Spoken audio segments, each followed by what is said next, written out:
Please introduce yourself and let us, the audience, know a little bit about you. Hello, good morning. My name is David Smith. I own a art boutique downtown York, 256 West Philadelphia Street. I grew up in Southern California, Newport Beach. From there I moved many times throughout the country. I moved to Sacramento, then I moved to Chicago, and that's where I started to study art. I went to the Chicago Art Institute. From there, we moved to Rhode Island. I went to the Rhode Island School of Art there also. And then we moved to Baltimore, and I went to the Maryland School of Art in Baltimore. And then from there we moved to Cleveland. We moved to Delaware. And then I ended up in York with my little art boutique in York. Share your professional journey with us. What happened along the way? So you want to know about just Ironic, the little art boutique, or my life?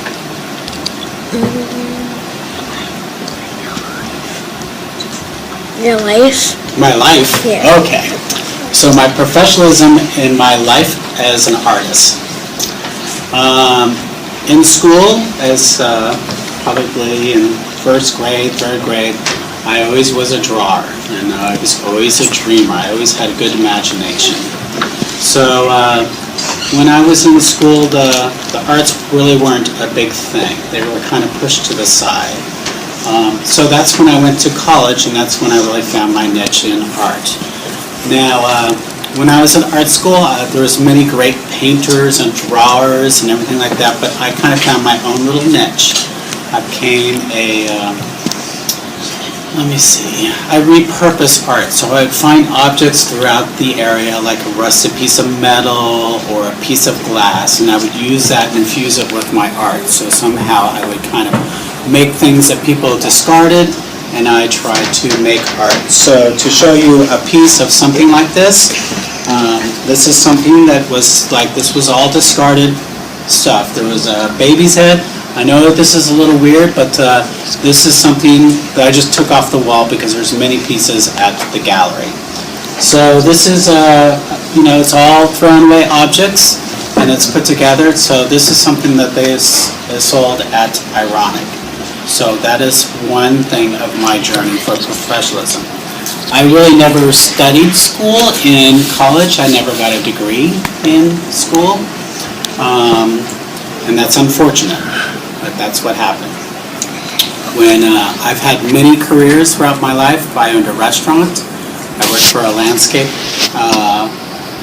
company, so I was a landscape designer. So my art, I actually designed people's yards. So I didn't do the wall art. I did mostly art throughout the gardens, where I would plant certain flowers for certain colors, certain heights, to make a more visual art piece.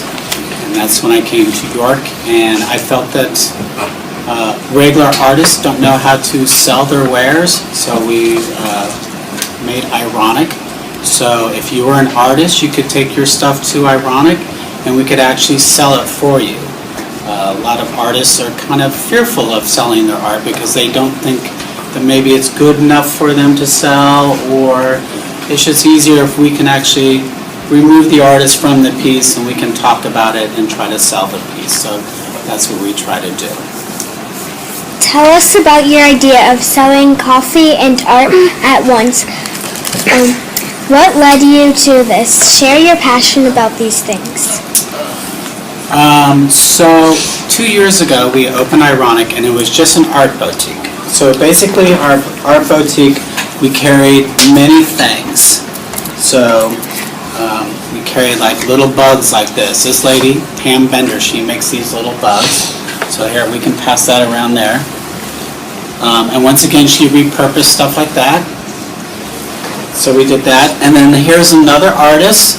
He's a young kid. He's a welder. So he made this red rose from, these are old spoons. So he took old spoons and he made the rose petal. So he sold probably 20 to 30 of these roses. That's something that he sold too. So there's a rose.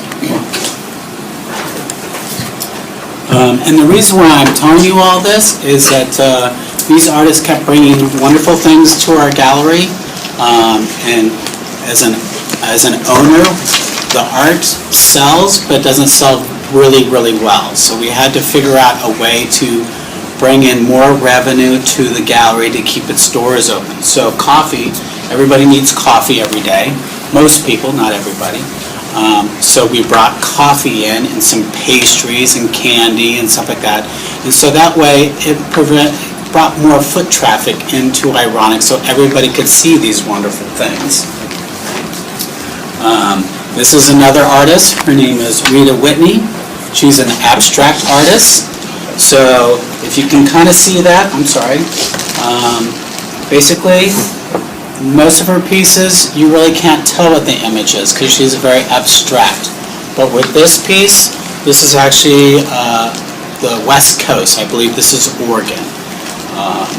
But this is what she painted, and to help her out, we show her at Ironic. Do you want me to pass it on? So that's Rita Whitney's. Then photography, which is another form of art, which everybody has their camera phone, right? Everybody takes great pictures and stuff like that. His name is Chad Keller. So Chad Keller is a photographer. He's a young photographer, but he really likes cars. So this is another thing that we actually sell at Ironic, and it's one of those things that people really enjoy, and especially if someone collects cars. But he has a great photography eye.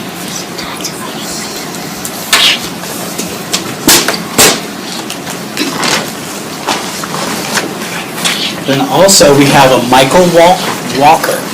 So if you think of art, you think of a painting or something that you put on the wall.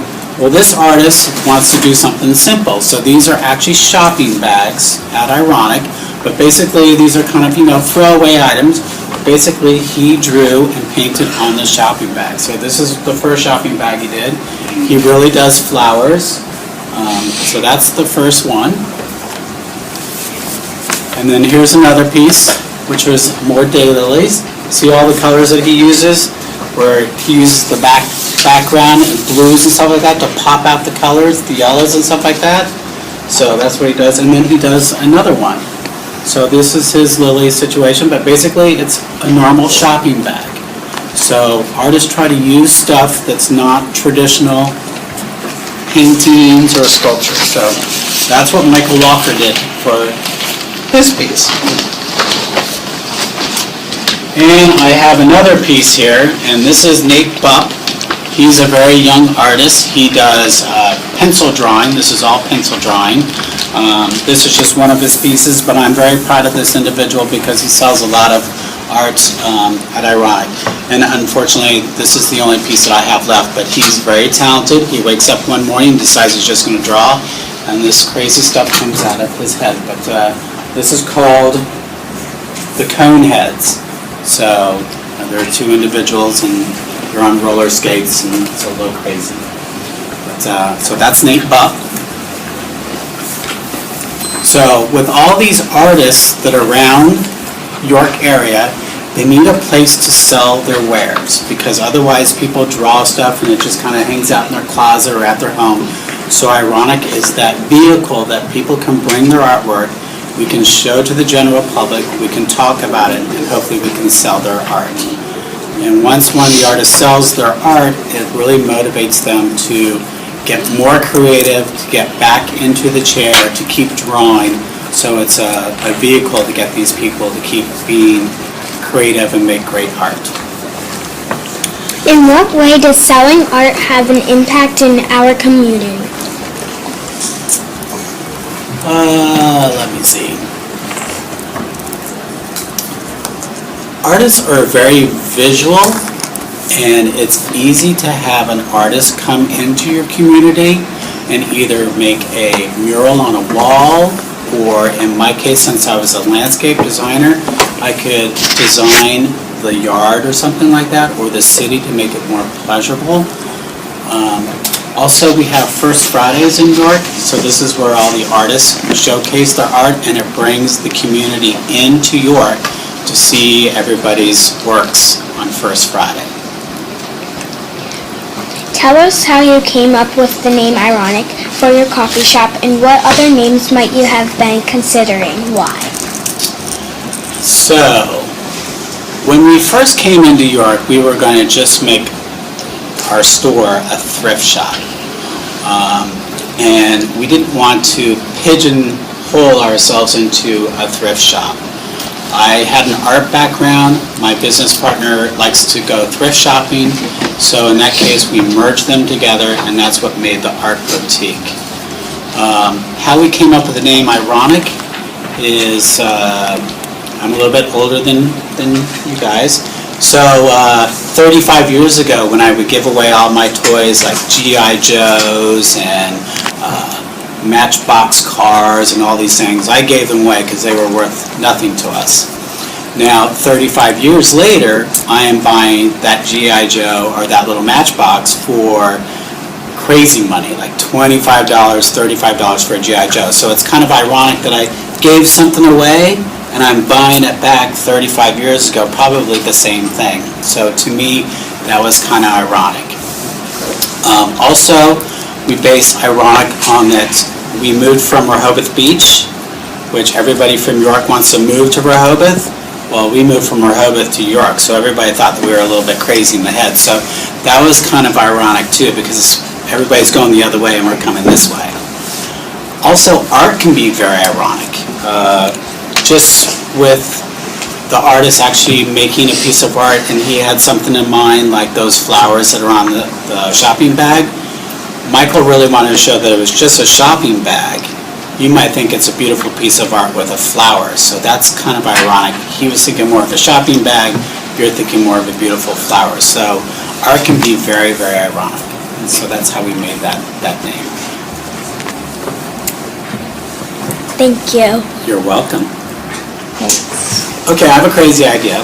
We have this art gallery called Ironic. We like to sell everybody's art. So maybe, and we'll talk to the teacher, but maybe we could do an art show for the students here at Ironic. So you guys could develop some art and we'll try to sell it at Ironic, and that way your parents could come down and we could showcase the art, and maybe we could do a First Friday event. But that would be something really exciting that maybe Ironic could do. So that's my idea.